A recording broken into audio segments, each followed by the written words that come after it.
We are now moving to lecture 5, which will be the first part of chapter 3, which will be devoted to the study of angular momentum. It's going to be a central chapter as we move towards the use of quantum mechanics to understand physical phenomena. So far, we have mostly looked at those properties of momentum as coming from a measurement of Stern-Gerlach. We introduced rotations. We found that the generator of rotation of those particular ket that represent those magnetic moments were actually operators for which the eigenvectors were the output of the Stern-Gerlach experiment. Okay, so we are going to try to study a little bit those operators in more details. So the first thing we are going to do now, we are going to look at rotations again. Just like in real space, rotations in quantum mechanics, in quantum space, do not have any reason to commute. Okay, so what I mean by that, this is an example from the book. If you rotate around one axis or around the other axis, so for example here in A, we rotate around the x-axis, then we rotate around the y-axis. This is what we obtain in B. And if we use the book in A and rotate around the y-axis first and then the x-axis, we obtain something different. Okay, so this is simply saying that the rotation do not commute. So this concept of commutation will turn out to be an extremely important one. So we are going to try to see that mathematically and extend this to the generators. So here it's a very busy slide that's actually simply telling you how you can calculate the rotation matrix for in the Cartesian space. So there are a lot of detail for things that have been done in many other courses before you took quantum mechanics. And it's basically saying the rotation around the z-axis for an angle phi is given by the matrix there. So this is Cartesian coordinates, nothing quantum mechanical at this point. But the point is, this is the general expression. Now, we also know that a matrix that rotates a vector by angle phi about z will be therefore obtained by this using a notation that we used in the previous chapter for rotation around the axis k, which is the z-axis by an angle phi. Likewise, we can use a Taylor expansion of cos phi and sin phi to find the rotation matrix corresponding to small angles. And you know why we are doing this? We are doing this because our goal will be to eventually see what is this commutation effect, what is the effect of commutation on the generators. And of course, the way we connect rotation to generators is through a small angle rotation. So we have those terms there. We stop at second order. We have this rotation along z, rotation along x, and rotation along the y-axis. Now, remember what we set out to do. We set out to calculate the commutation between a rotation around one axis followed by another axis or the other way around. So what we do in physics, we calculate what's called a commutator. So if they were to commute, the difference between the product of the two and the product with the permutation should, if they commuted, the difference would be zero. So basically, the difference there, so that quantity that I put there in the bottom left of the screen would be zero if the operation were commuting. Now, the goal, what we are saying is that they're not commuting. So in principle, if you calculate this, you will find a quantity that's not equal to zero. That's exactly what we want to do. So we are going to do it. And in fact, it's been done here on this screen in details for you. I do strongly encourage you to calculate that, to do it yourself. The point is that when you do this for small angle, you find that at the end of the day, you obtain a certain matrix that has non-zero element. In fact, it has minus delta phi square and delta phi square. And we find that this particular matrix is exactly the rotation of a small angle delta phi square along the z-axis minus 1. So when the reason why do we have zeros as it appears is because the small angle is no longer delta phi but delta phi square. That means that we drop a number of high order terms and we only keep the second order terms. So the best way for you to see this is to go back on this slide and you replace delta phi by delta theta square.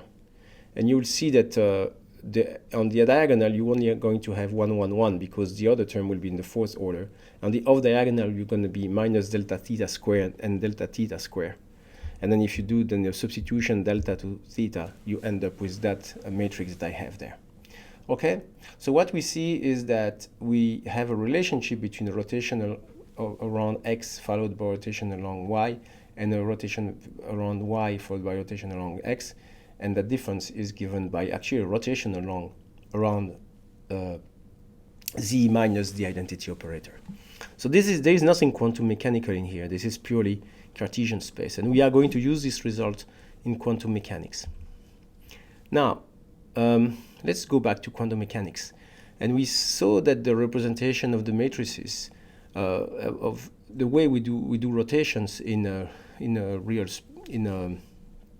quantum mechanics space, at least for the spin 1/2 particles that we've looked at so far, is obtained by those expressions involving the complex exponential and the generator of rotation Jz. And we can actually we've seen along z, x, and y, and we can generalize this for a rotation around any axis by introducing a vector of generators. So the vector j in boldface contains the component jx, jy, and jz. So we want to calculate this. We want to calculate again what happens if I rotate in different orders. So I want to calculate the commutator between the rotations. So for that, again, because we have a complex exponential, as I already mentioned before, when we have a function of operator, the only way to calculate it is to develop it on a Taylor series. So this is the development of the Taylor series of the complex exponential around the x-axis, and then the second line is the same around the y-axis. And we are going to calculate the commutator of this. So we're going to calculate this. There's nothing really complicated in this calculation, so I will leave this as an exercise. It was done on the whiteboard during class. There's really nothing complicated, other than the fact that, remember, we are dealing with operators. We are not dealing with numbers when there is a hat. So we cannot presume that anything commute. That's what's important. So jx, jy is not equal necessarily to jy, jx unless we can prove it, which turns out we won't be able to prove because it is not the case. In any case, here, if I mimic this result with what I found for the Cartesian space, I know that I'm going to get a rotation around the z-axis minus the identity operator. And the rotation around the z-axis will be for angle delta phi square. So in other words, I'm going to get something that looks like this. On the first part being the rotation around the z-axis for angle delta phi square, minus 1, just like we found for the rotation in the Cartesian coordinate. So that means, because the difference between those two terms there is jx, jy minus jy, gx, that's what I ask you to do for an exercise, times delta phi square over h bar square, we obtain that jx, jy, the commutator jx, jy is equal to I h bar jz. This is an extremely important result. This result shows that the operator jx, jy do not commute. And in fact, not only they do not commute, but the difference between them is actually proportional to jz, okay, times I h bar. So two things. H bar is there really for dimension and to get the dimensions right. And I is a very important number that it shows that it's important to use complex numbers in quantum mechanics. We already discussed this in the previous chapter, and we will see many more manifestations of that effect in future chapters as well. So we can repeat this for yz and zy and so on, and we find these three expressions. I'd like you to remember how it works. We always write the x, y, and z, the three indices, in the same order. So it's always x, y, and z, and we have a cyclic permutation, yzx and zxy. And if we write it that way, we obtain a fairly easy way to remember all the relationship. You know that if you in the first equation, if you make a permutation between x and y, there will be a minus sign on the right hand side, of course. You know this. And we will see that those general expressions are actually specific for any angular momentum operators. So it turns out Jx, as you know, is the spin angular momentum operator, while this is what the Stern-Gerlach experiment measures. And we will be able to do that for the orbital angular momentum operators as well, but we will see that later. So I'm kind of giving you these results in advance. You have no way to understand this other than the fact that we will see it again, so it's just a preview. Okay, now here is the important result, is that two operators that commute have common eigenvectors. So this is essential for the understanding of the quantum mechanics, that if you have two operators that commute, they have eigenvectors. But the opposite is not true. If two operators, the opposite is true as well. If two operators cannot have common eigenvectors, therefore they do not commute. So this is very interesting. And also, if two operators do not commute, they cannot have common eigenvectors. So we can prove that fairly easily. Suppose we have A and B that commute, so the commutator between A and B is equal to 0. And we're going to suppose there is a eigenvector A, which is the eigenvector of the operator A for eigenvalue small a. And for now, we're going to suppose that that eigenvector is non-degenerate. So there is only one eigenvalue is non-degenerate. In other words, there is only one eigenvector A that corresponds to the eigenvalue A. So we can now apply B on both sides of this equation. So BA equal BAA.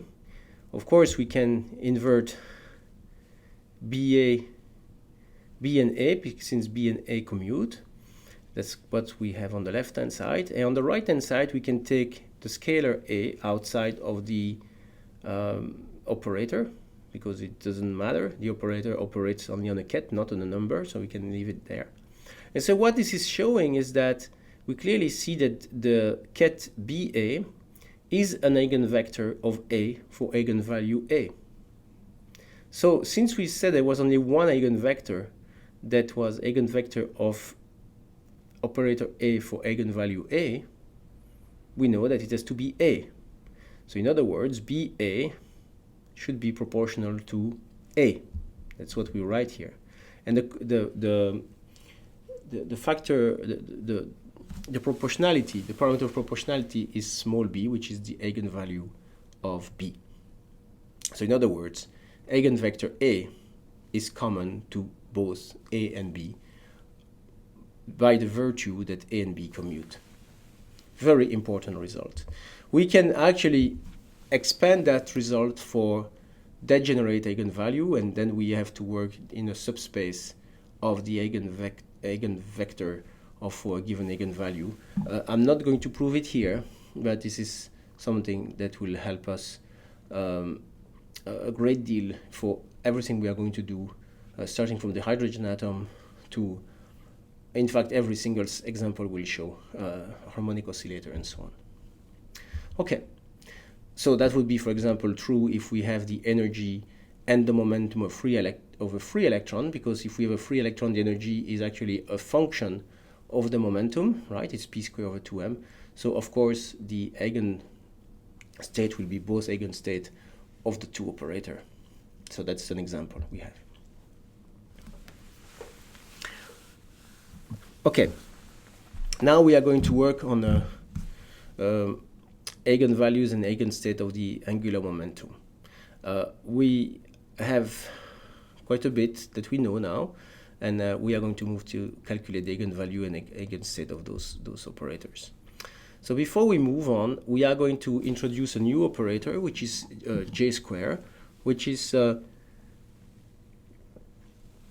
square modulus of the vector j that I introduced a couple of slides ago. It's going to be jx square plus jy square plus jz square. You can look at it as being the length square of the momentum, angular momentum. It's one way to look at it. We have to be careful what we say because this is quantum mechanics. Things are not as intuitive as they could be with our classical intuition, but this is one way to look at it. There is an expression from linear algebra that's very useful that says that it is in the last line of this slide there.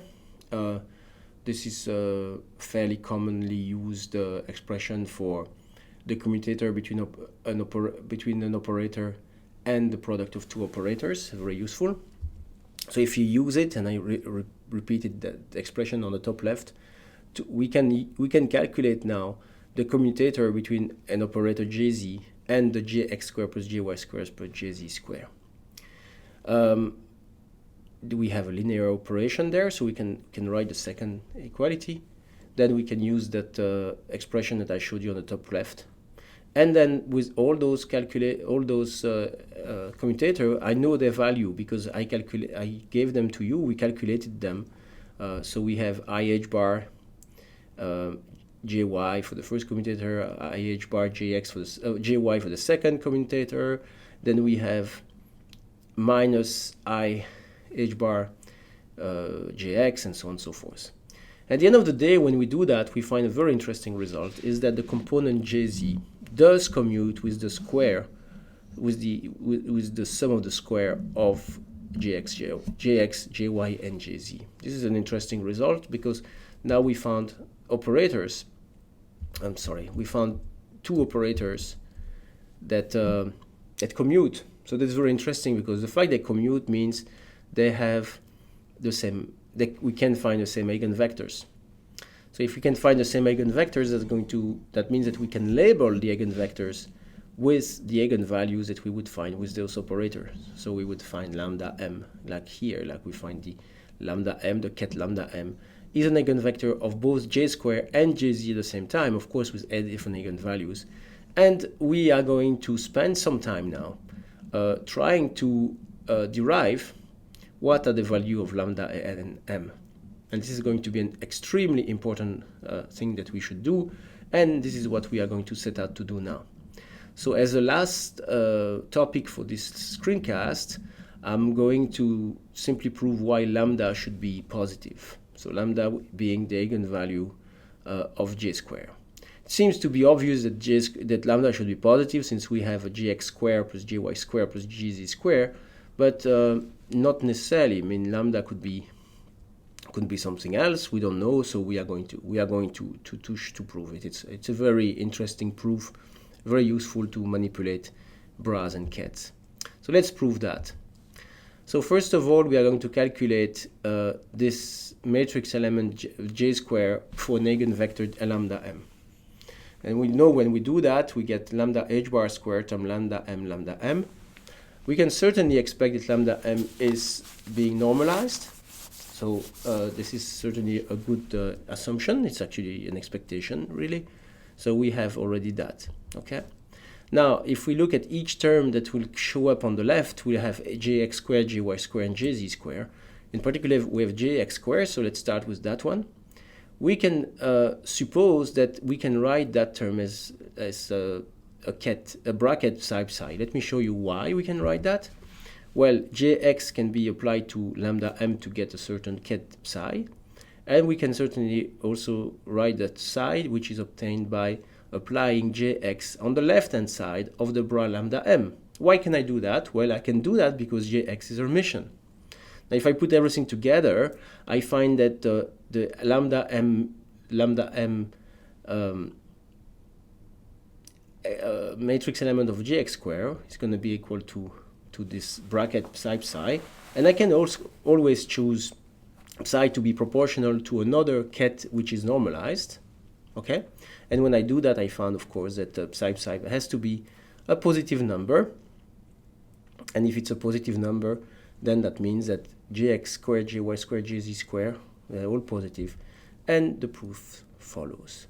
That's a fairly elementary proof. It's actually mostly useful just to manipulate the different numbers that we have here. Okay, so here is an illustrative example. This is something that that we will demonstrate later, what those jx, jy, and jz matrices correspond to. But we have those three terms. I invite you to calculate the commutator in this representation, and you will find indeed that the commutator relationship are the same as what we had before. And you can also calculate the commutator between jx, for example, and jx squared plus jy squared plus jz squared. And then you're also, again, going to find that it's equal to 0. So this is something that we can do. I'd like to attract your attention to something that's a little bit confusing, is that so far we found jx, jy, and jz for the spin 1/2 particle to be just a 2×2, since it's a two-state problem. Here they are 3×3 because this is a different problem. We are not looking at Stern-Gerlach, we are looking at something different, which will become obvious as we move along. We found that j square and jz, which is just one component of the angular momentum operator vector, both j squared and jz they do commute, and if they commute, we can find a common set of eigenvectors that are both eigenvectors of two operators. So for this, what we are going to do in this screencast is to find what are the eigenvalues lambda and m. So we know that we can certainly label those eigenvectors with the label related to the eigenvalues, and this is what is done on this slide right here. So we are going to work on this and try to find how we can find the value of lambda and m. This is actually not a completely straightforward way to do it, but we will build it slowly so that we understand how the value of lambda and m will be. You should be able to connect all the results we find with things that you've learned from the periodic table of the elements, for example, and other aspects that we have studied as well. So before we get started with generalization, let's just for a second think about an example. And this example represents, in fact, the spin 1, and I'm going to demonstrate that by the end of the screencast that these are spin 1 operators indeed.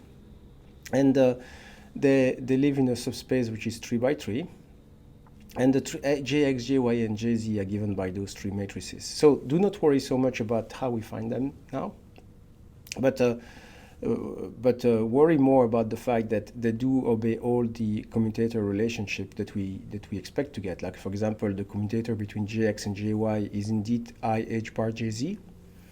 You can calculate this to be convinced, and also that j square, which is jx squared plus jy squared plus jz squared, does commute with any of those three operators. Okay, so this is something you can do, and because they obey those commutator relationships, they are angular momentum. They are good representation of angular momentum.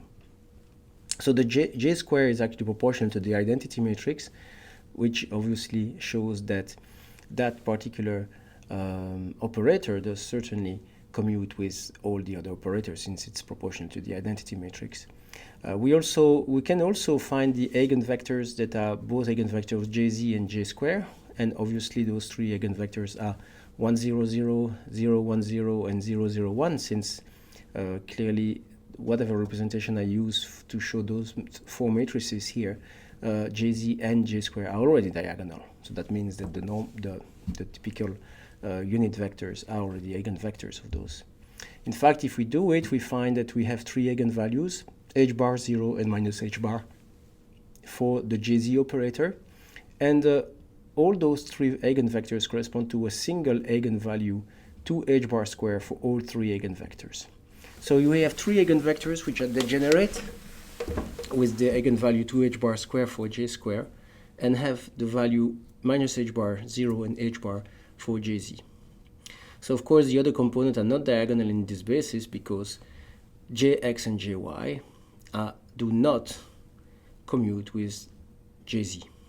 Okay, they do commute with j squared, but they don't commute with jz. Now, what we are going to do to move forward in our description of the angular momentum operator, we are going to introduce a new operator, which is called jx plus ijy. And for that, we just use the matrix from the previous slide, and we find that jx plus ijy is given by that matrix. And we what's happening is that we are going to try to apply that operator to all three basis vectors 0, 0, 1, 0, 1, 0, and 1, 0, 0. And we do that, we find that the effect of the operator is to increase the eigenvalue by 1. So what I mean here, for example, the first line, we start from that eigenvalue eigenvector 0, 0, 1, which is an eigenvalue of minus h bar. And after I apply this jx plus ijy operator, I find an eigenvector which corresponds to 0. The next one, I start with the eigenvalue that corresponds to 0, and I obtain an eigenvector that corresponds to an eigenvalue of plus h bar. And finally, if I use the eigenvector that corresponds to plus h bar for the eigenvalue of jz, then I find that the vector is 0. So what we see as happening is that the effect of jx plus ijy is to increase the value of the eigenvalue of jz. This is what's doing. So we go from the left to the right. Now, a special note about the last line, because we already have the maximum value of the eigenvalue, which was plus h bar, if we try to increase it, we actually can't do it. And we essentially collapse the vector. So that's what's happening. So we see that this operator jx plus ijy is a raising operator. So it starts from a vector of a given eigenvalue for a jz, and we obtain a vector that has the same eigenvalue raised by 1, raised to the next possible eigenvalue in the spectrum of jz. So that's the idea. We can do the same for jx minus ijy. It's another operator that we create artificially at this point. And I let you check that the effect of jx minus ijy is a lowering operator. It does exactly the same as before, but instead of increasing the eigenvalue, it actually decreases the eigenvalue. So what I'm doing here on those few slides I just showed you is to show you what we are doing on this particular case of these 3x3 matrices. We are going to prove to study all these things explicitly, actually formally for any kind of system without a particular representation. But this is here simply to show you some context to understand what's going on later. Okay, so now let's go back. Let's go to the general description of what we want to do.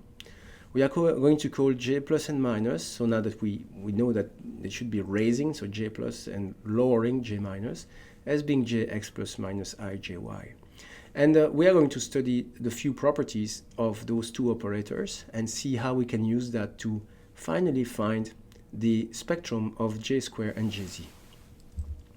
So first of all, are these operators Hermitian? Well, they're actually not. If we take the dagger, so the adjoint to g plus, we obtain the equation there. Of course, because jx and jy are Hermitian, we can replace jx dagger and jy dagger by jx and jy.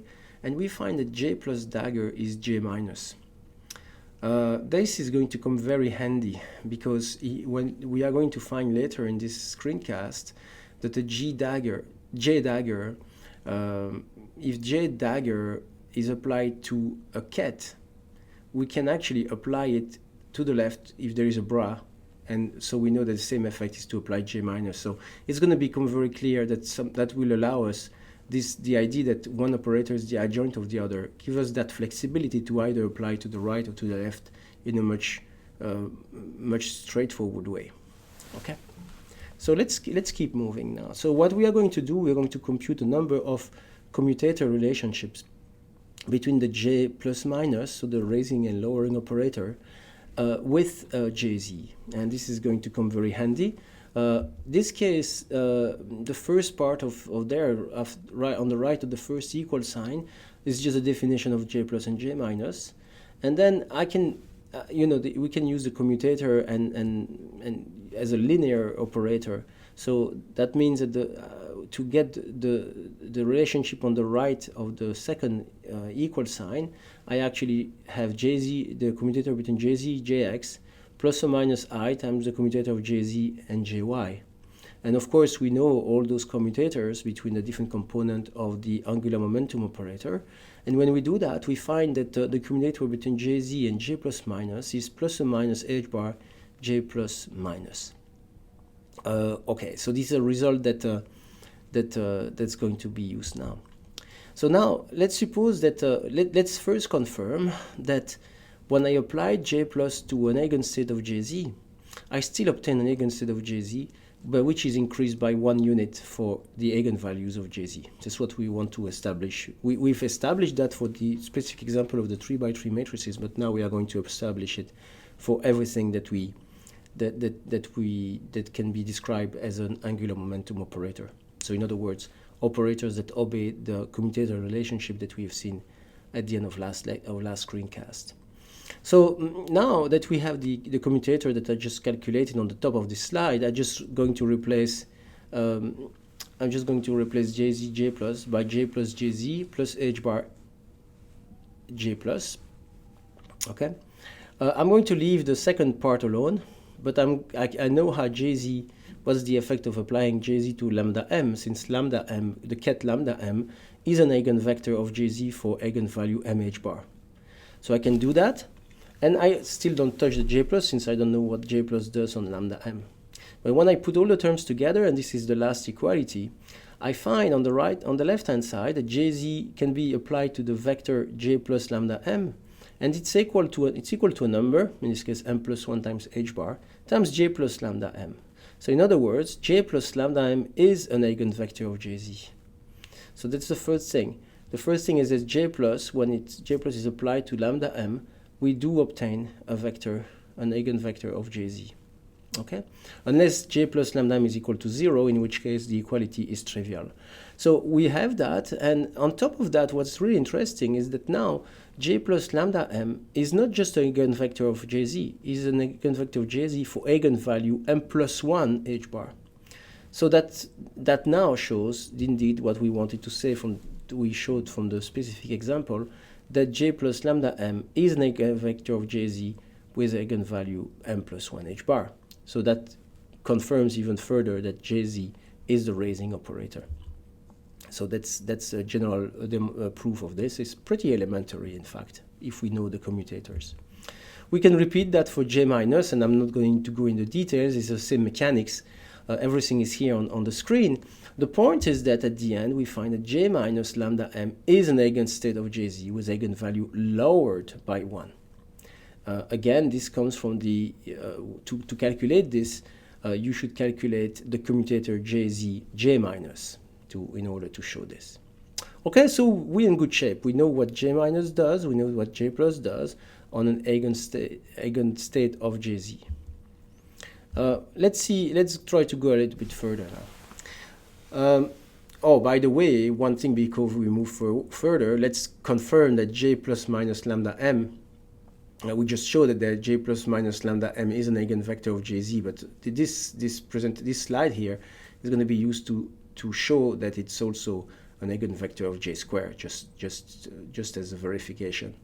Well, it's pretty straightforward, actually. How we go from the left of the first equal sign to the right of the first equal sign comes from the fact that j squared and j plus minus, they do commute. And why do they commute? Well, because j plus minus is simply jx plus or minus I jy, and since j squared commutes with both jx and jy, j squared does commute with j plus minus. When we do that, we know directly what's the effect of j squared on lambda m, and then we find at the end that j squared times a vector is equal to lambda h bar squared times a vector. So there are two things we know here, is that j plus minus transform an eigenvector of j squared into possibly another eigenvector of j squared, with the same eigenvalue lambda h bar square. So we are still not really changing anything. We see here there is some kind of degeneracy for j square already. We can see that clearly since it can't be the same vector since it corresponds to a different eigenvalue of jz. It's going to become clear as we develop this further. So in summary, we've used all those properties, all the commutator relationship between jx and jy and jz, and we introduced j square to have another property, and thanks to that we could write the eigenvectors of j square and jz using the same basis, using the same vectors. And then we've introduced a new two new operators, j plus minus, which have the effect to lower or to raise or lower the eigenvalue of the eigenvector of jz on a given state. So that's what's going. That's what we have studied so far. So we're about halfway through the demonstration we need to do. We are going to use those properties to try to move forward. Okay, so let's go back to trying to find the eigenvalues. So the first thing we are going to do is to expect that at most m squared will be smaller or equal to lambda. This is nothing but the Pythagorean theorem that says that the length of a vector square should always be larger or equal to one of the projection square. This is something that's true in Cartesian coordinates, but this is not something that's necessarily true for operators. I mean, the generalization is not straightforward maybe. So we are going to prove that. We're going to prove that m squared, so the eigenvalue of jz, is always smaller or equal to the eigenvalue of j squared. This is something that's not very hard to prove, but we are going to do it right away. So we know that, of course, since both operators jx squared and jy squared are positive definite, the expectation value for the state lambda m is certainly positive. But jx squared plus jy squared is nothing but j squared minus jz squared by definition. We know what's the effect of j squared on lambda m. It's to have lambda h bar squared. And what's the effect of jz squared on lambda m, which is m squared h bar squared. So when we put everything back together, we find that lambda minus m squared times a positive number is always positive. Therefore, lambda must be equal to, or larger or equal to m squared. Okay, this looks like maybe a trivial result, but it turns out that to be a very important result as we move forward in our proof. And indeed, what this is showing in the box there is that the value of m, so the eigenvalue of jz, is bounded. In other words, there is a maximum value of m. This is a maximum value that m can take, and there is a minimum value that m can take. This is what this expression says. Of course, we don't know what that maximum and minimum values are, but we are going to start that, to use that as a starting point. In fact, we are going to call j, small j, being the maximum value of m, and j prime the minimum value of m. I would like to attract your attention at this point here that even though we use terms like m and j, which are conventionally symbols for integers, we have absolutely no reason to believe they're integers. So, but in fact, they are not. But we could, so just so that we don't get confused as we move on.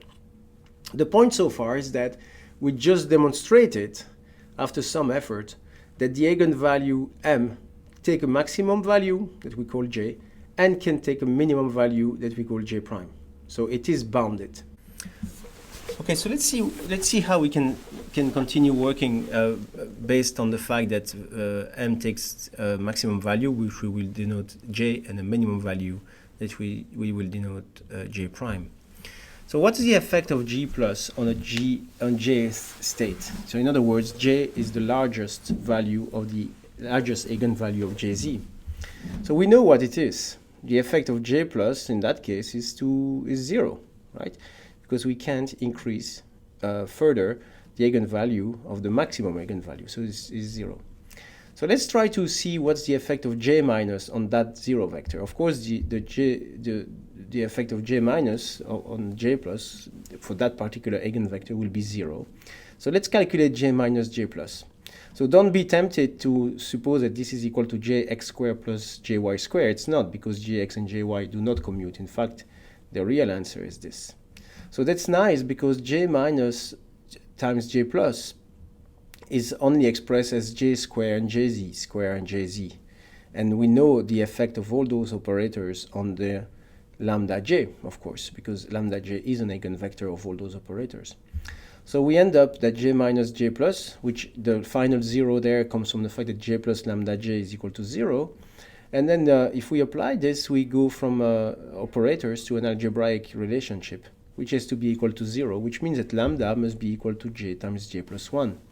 So if j is the maximum value I can find for the value m of the eigenvalue for jz, lambda, which is the eigenvalue of j square, should be equal to j times j plus 1. That's a very important result.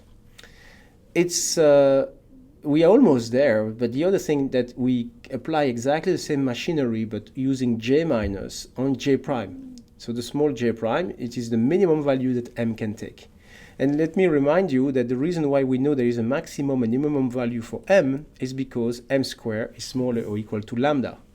So we know that we have a bounded effect, a bounded value. So j minus applied to this minimum eigenvalue is going to give us 0. And so we can then apply j plus after j minus using the same machinery. And what we find at the end is that lambda has to be equal to j prime square minus j prime. So the eigenvalue lambda for the eigenvalue of j square is equal to j prime square minus j prime, where j prime is the minimum value of the eigenvalue of jz. Now, we have two things that have to be true at the same time. Lambda equal j prime square minus j prime, and lambda is equal to j times j plus 1, where j is the maximum value of m and j prime is the minimum value of m. So the only way we can have those two conditions true at the same time is that j prime is equal to minus j, or j prime is equal to j plus 1. Of course, we have a problem here, because since j is the maximum value and j prime is the minimum value, the second possibility is j prime is equal to j plus 1 is impossible, because otherwise j prime would be larger than j, which defeats a little bit the constraint we started with. So the only possibility is that j prime is equal to minus j. This means that the minimum value of the eigenvalue of jz is always the opposite in sign as the maximum value of jz. That's what we've just done. So we are making very good progress, because the other thing we know is that lambda is equal to j times j plus 1. Lambda equal to j times j plus 1, and the maximum value of the eigenvalue of jz is j times h bar, and the minimum value of jz is minus j times h bar. Okay, so one more step before we can get there. Suppose that this is all the eigenvalues I have going from j to minus j, and I still don't know what the values of j's are.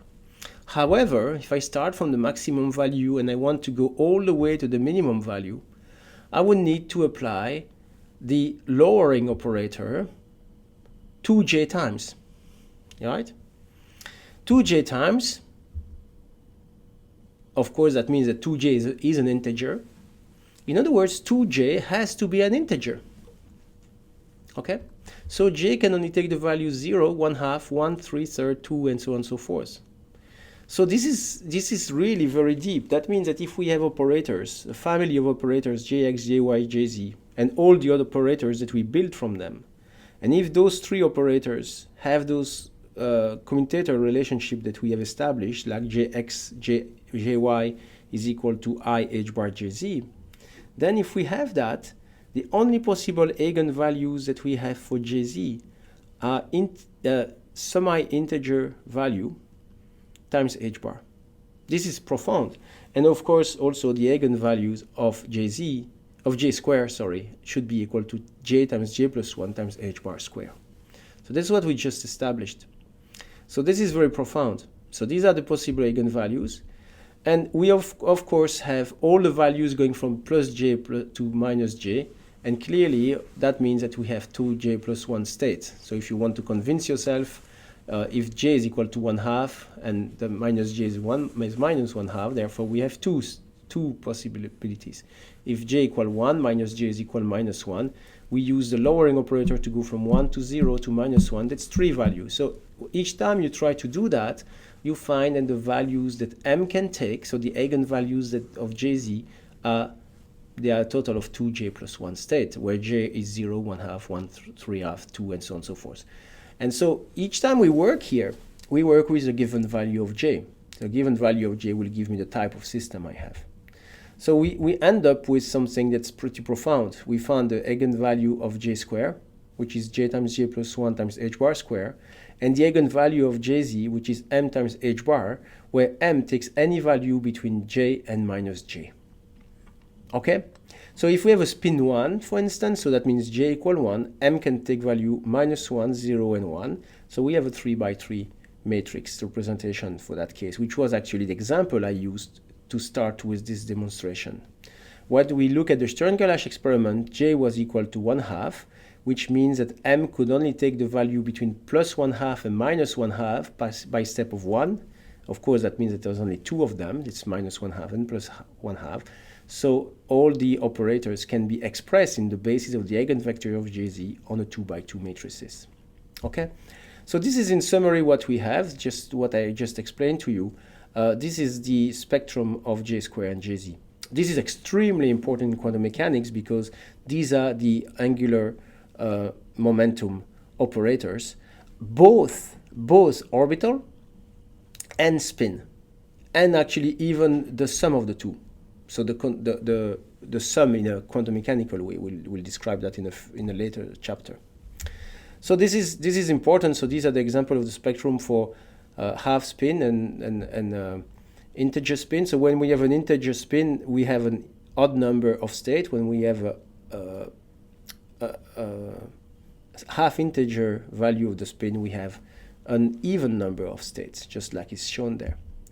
So we see a number of possibilities. Of course, we have, in the first case, we only have one state. That would be, for example, for s electrons in the periodic table. The second one is for an electron. We have either spin plus 1/2 or minus 1/2. The third one is actually what is called a triplet. We have 3 states, minus 1, 0, and 1. And finally, with the last case, we have a quadruplet. A quadruplet is actually 2 times j plus 1. So in this case, j is equal to 3/2. So 2 times 3/2, 3/2. 3 plus 1, that's 4. So it's a quadruplet. So we will discuss that in more detail later. So one thing that I should mention is that the eigenvalue of the angular momentum j square is such that the length of the largest of the eigenvalue of j, I mean the square root of j square, is h bar times square root of j times j plus 1. It is always higher than the larger projection of j along jz, because that largest value is j times h bar. And the reason why it's larger is that if it was actually the same, that means that there would be no uncertainty on jx and jy, which is of course not true. We cannot know at the same time as jz, jx, and jy. So that's the reason why you can never have jz have the projection on jz to be the same magnitude as the length of the angular momentum from a quantum mechanical standpoint. So before we conclude this screencast, I'd like to cover one more topic, which is the matrix elements of j plus and minus in the basis of jz. This is going to come very handy when we calculate jx and jy. So first of all, we write these two expressions up there, which simply means that the first expression means that when I try to operate j plus on the eigenstate jm, I get something proportional to j times m plus 1. So it's a raising operator. And same thing for j minus, which is a lowering operator, correspond to an eigenvector jm minus 1, which is an eigenvector with a lower eigenvalue compared to the initial one. Here we introduce the coefficients C plus and C minus, which are obviously what we are looking for. This is what we call the matrix element. So what I just explained to you is there in the text, the value, the effect of J plus and J minus. So what are the values of C plus and C minus? Of course, we can write this way. So the matrix element will be obtained by calculate the bracket Jm for the operators. So we are going to work on the operator J minus J plus. The reason why we do this is because even though we know how J plus operate on Jm, and it's pretty straightforward, this is going to be C plus H bar, we know how J minus operate on the left of Jm. In fact, J minus is actually J plus dagger. Remember, we've studied that at the beginning of the screencast. So J plus can operate on the bra Jm, and we end up with C plus star times H bar Jm plus 1. Okay? So this is something we can get fairly straightforward. Now, we have also established that J minus J plus can be written as J square minus JZ square minus H bar JZ. So look 3 or 4 slides before that. So just rewind if you need to. And we can calculate the matrix element for that as well. And when we do that, we find that we can replace the effect of the operators on the vectors by the eigenvalues, since we know these are all eigenvectors of J square and Jz.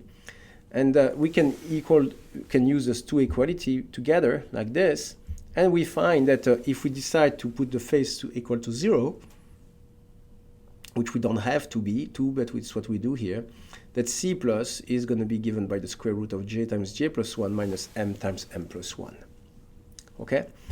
We can do the same for J minus, and we obtain a slightly different solution, so I invite you to try to find it. It's exactly the same procedure as we use for J plus, but for J minus. I like to attract your attention on a very important result. We have said, and I know that a number of students get a bit confused by this, that if M is maximum, so in other words, if M equals J, the effect of J plus on that state is to give a 0, right? You cannot raise something that's maximal. Well, from that expression now it becomes obvious that this is very true. Indeed, if M equals J on the right-hand side, no matter what you do, this is going to be equal to 0, since we are going to have the square root of 0. Similarly, if you try to lower the minimum value of M on the second line, so in other words, the minimum value of M is minus J, you also find that the number under the square root sign is 0. So in that case, no matter what you do, you collapse your state onto 0. So everything seemed to work really well compared to what we were trying to do from the beginning of this screencast. So now one more step. If we want the matrix element of J plus, we just have to calculate all the matrix element between Jm prime and Jm for J plus, and we use the expression we just obtained. And of course, we very quickly see that the only way that the element is non-zero is for the column number and the row number to be the column number to be one more than the row number. This is why the Kronecker delta shows there the last line. And the reason why we have this is because we had the bracket Jm prime Jm plus 1. Both of those eigenvectors are of the operator Jz and J square, and the only way for them to be for this dot product to be different from 0 is for M prime is equal to M plus 1. All the others, of course, are 0 because the eigenvectors of a Hermitian operators are orthogonal. Okay, and we do the same for J minus. Again, same mathematics, nothing more complicated. Actually, exactly the same thing, and we obtain at the end the same result. So an example here, and this is where I'm going to end this screencast for today, is to obtain the matrix representation of the raising and lowering operator using the J equal 1 state as a basis. And here I'm going to use exactly what we find in the Townsend book to explain what's going on. So first of all, you have to realize that if we are talking about J equal 1 state, we have multiplicity of 2j plus 1. So we have three states. So we have the value of m equal 1, m equals 0, and m equal minus 1, right? From j to minus j, so 1 minus 1. So that gives us three states. We also know that j plus, all the matrix elements that involve 1, 1 on the right-hand side will definitely give me 0. All the j plus that operate on 1, 0 on the left-hand side, since j plus is equal to j minus dagger, will also give me 0. So in other words, the first row, the first column and the last row will be equal to 0. And then, of course, we have the other two terms, which will be square root 2 h bar, obtained from the formula that the c plus is square root of j times j plus 1 minus m times m plus 1, right? And we have the same thing for the other part. So we obtain j plus equal to the matrix that's written there. We have the same thing for j minus. In fact, j minus is simply the transpose conjugate of j plus. So we can use that property, and then we end up with those two matrices. Now we can go a little bit further if we want to. We can get jx and jy using this, because jx plus ijy is equal to j plus. So that means that and j minus equal to jx minus ijy. So if I add j plus and j minus and divide by 2, or if I subtract them and divide by 2i, I obtain jx and jy. And this is what we will do during recitation time. But I think for today, this will conclude this screencast number 6. Thank you very much.